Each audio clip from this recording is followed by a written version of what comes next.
The Master's Mysteries. Tales of Magical Mastery, Episode 62.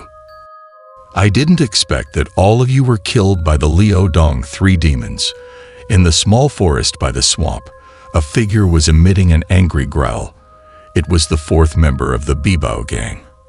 At this moment, he still believed that his brothers were all taken care of by the Liaodong three demons, and their treasure was also taken from them. I must avenge you all. Big Brother's silver tickets. Haha, now that you're all dead, everything belongs to me. Originally, he gritted his teeth and swore to avenge his brothers, but he unintentionally found a package left behind by the Bibao gang in the bushes. Inside were many silver tickets, and then the scene changed in an instant. But just when this guy was getting carried away, a loud noise suddenly echoed from the swamp behind him. Then water splashed up, and the sudden change startled him. However, when he turned around, what he saw was a monster with 9 heads. He was immediately terrified. Oh my God, it's a monster. He trembled violently, only knowing to scream desperately. Liaodong three demons, even in death, I won't let you off. This guy really had a stroke of bad luck. If he had woken up and fled directly, he might have saved his life. But he was too greedy for wealth, and ended up losing his life to the monster. Who the hell is cursing me? Keep your voice down. Don't disturb the 9-headed serpent. Let's not talk about the bald guy waiting to become snake dung. Let's talk about Liao Fengyi and the others who jumped into the mud pit. After a few people fell into the mud pit, they actually fell into a huge underground space. Big Brother and Second Brother aren't dead yet. Let's go find them. Seeing that his analysis was correct, Liaodong three demons' third brother was overjoyed. This meant that his efforts weren't in vain, and his 2 brothers were still alive. This is the lair of the 9-headed serpent. Maybe they've already turned into snake dung. No, that's not possible. But just as a glimmer of hope ignited, it was extinguished by a bucket of cold water thrown by Liao Fengyi. That's true. Everyone can see that this underground space is a trap set by the 9-headed serpent. Those who fell down, whether people or animals, all become its food. All right, let's search slowly. Although they said this, there was still hope. The group started searching in this underground space, and upon walking around, they realized that the space was unusually large, and the cave was intricate. Led by Ahu, everyone walked towards the direction of the water area for about the time it takes an incense stick to burn, suddenly noticing light ahead. How could there be light in this underground space? Could it be an exit? But looking at the dim and soft light, it didn't seem like natural light from the outside.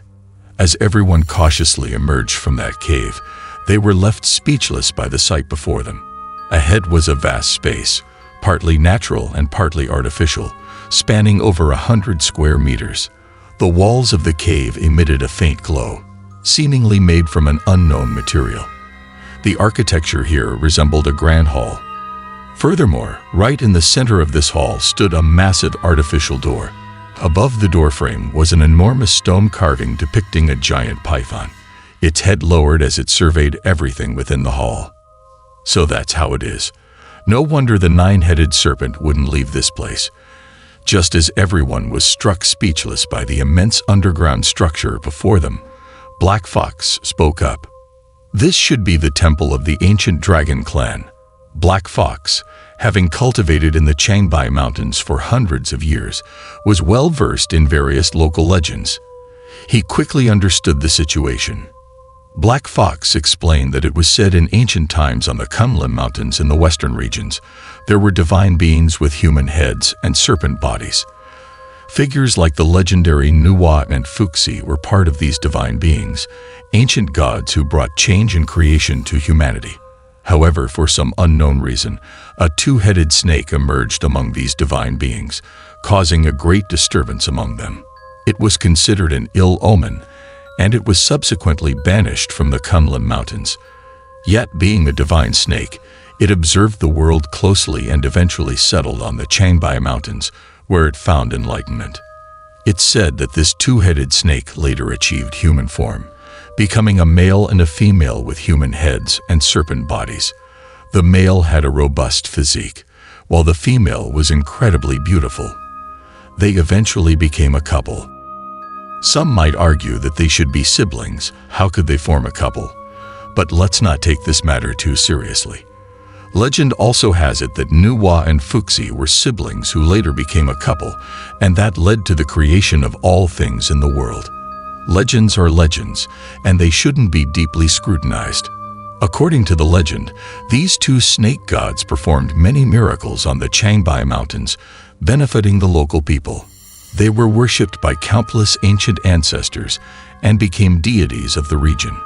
The ancestors blessed by the snake gods grew more prosperous and flourished, gradually forming a civilization centered around snake worship in the Changbai Mountain Valley. They identified themselves as the Snake Clan. They constructed massive temples in this valley, offering daily worship to the snake gods. It's unknown how many generations this tradition continued. What about the Snake Clan people? How come we've never heard of them? It's said they faced a great calamity and vanished, but nobody knows the specifics. Black Fox explained that this once prominent snake clan suddenly fell from grace, and all trace of their people's whereabouts was lost, disappearing into the river of history.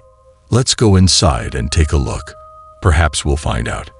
Since they had found the ancient snake clan's ceremonial hall, stepping inside might reveal the reasons behind the snake clan's disappearance. So, the group cautiously entered through the stone door. However, upon entering, they found themselves on a semi-artificial, semi-natural stone path, quite spacious.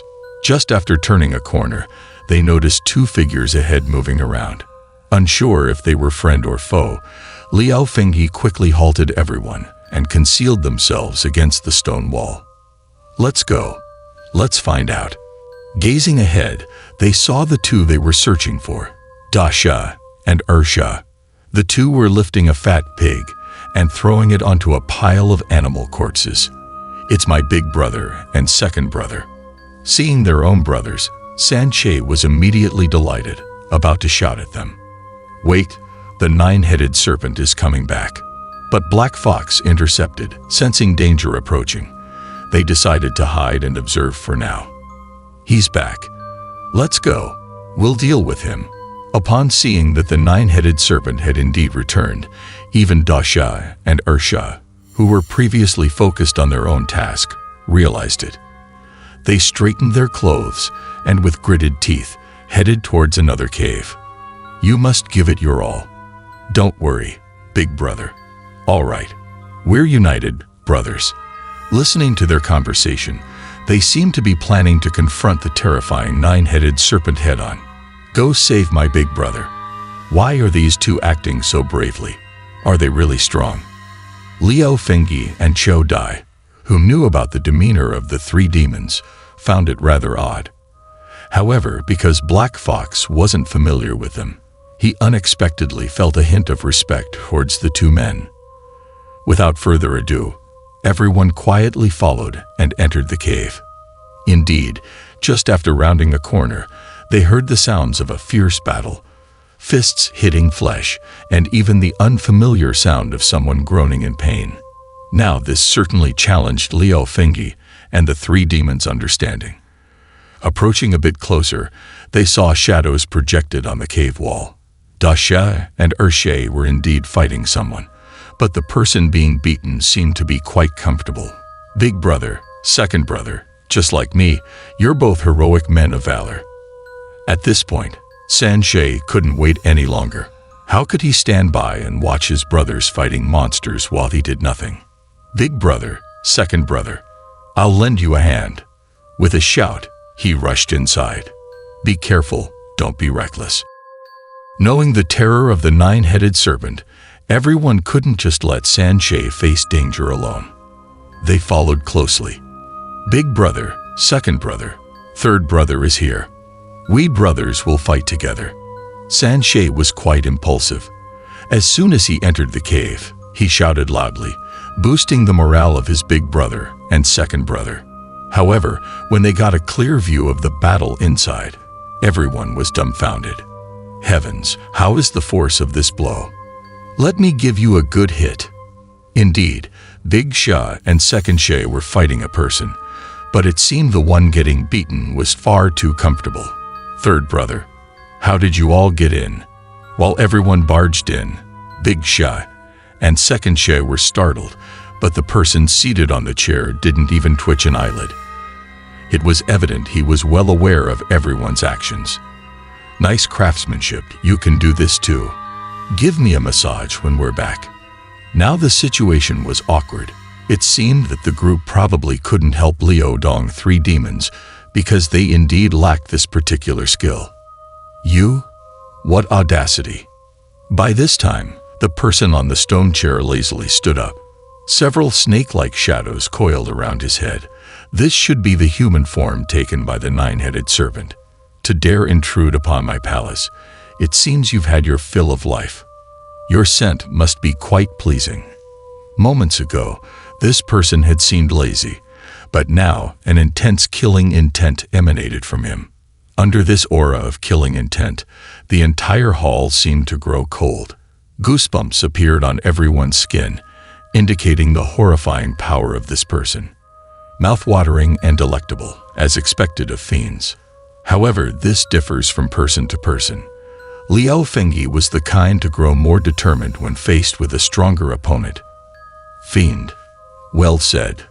Upon hearing Liu Fengyi's retort, the corners of the person's mouth curled. He leisurely descended from the raised platform. Let me taste your flavor.